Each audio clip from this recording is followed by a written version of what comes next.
আসসালামু আলাইকুম। আশা করি সবাই ভালো আছেন। আমি আল্লাহর রহমতে এবং আপনাদের দয়ায় ভালো আছি। আজকে আমি আপনাদেরকে ব্যান্ড কলারওয়ালা জামা কাটিং শেখাবো। যদি শিখতে চান ফুল ভিডিওতেই সঙ্গে থাকুন। শুরুতে আমি এখানে একটা থ্রি পিসের এটা একটা ওয়ান পিস যেটাকে আমি এখানে গলাটা কেটে নিচ্ছি। শুরুতে লম্বায় চড়ায় ভাঁজ করেছি। এখানে 5.5 ইঞ্চি গলা নিচ্ছি। এখানে যেহেতু একদিকে গলা হবে 5.5 ইঞ্চি নেবেন, বেশি নেবেন। এবং পুট গলা এখানে 2.5 ইঞ্চি নিচ্ছি। এখানে দেখেন, এখানে ওই জামার চেয়ে একটু হলে মাপগুলো একটু ভিন্ন। আপনারা এখানে মনোযোগ সহকারে দেখলে বুঝতে পারবেন।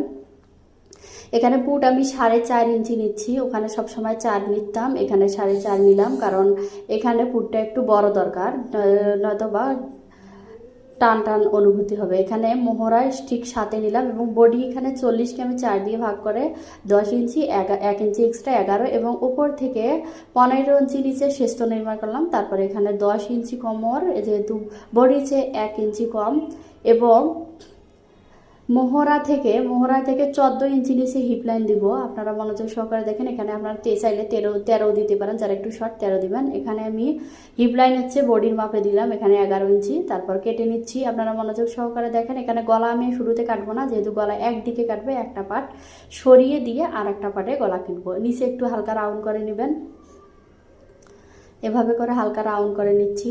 তারপর আমি কেটে নিচ্ছি।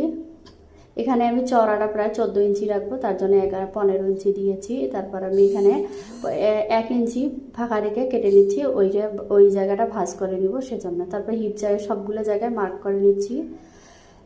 একটা পার্ট আমি এখান থেকে সরিয়ে নিচ্ছি। আপনারা দেখুন, এখানে একটা পার্ট অর্থাৎ পিছন পার্টটা সরিয়ে নিলাম। এখন সামন পার্টটা আমি কেটে নেবো। এখানে ভি গলা কাটবো। এর আগে আমি আপনাদের কাছে ভি গলা শেয়ার করিনি। এখানে তাল পার্টটা অবশ্যই কেটে নেবেন, অবশ্যই।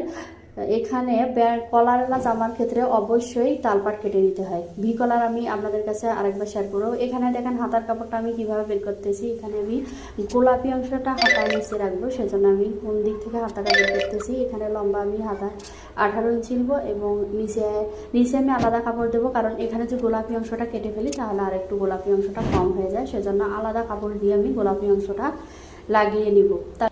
তারপর 3.5 ইঞ্চি রাউন্ড করে নিব। এভাবে করে কাটিং হলো। তো আজকের মতো ভালো থাকবেন, সুস্থ থাকবেন। আল্লাহ হাফেজ। আসসালামু আলাইকুম।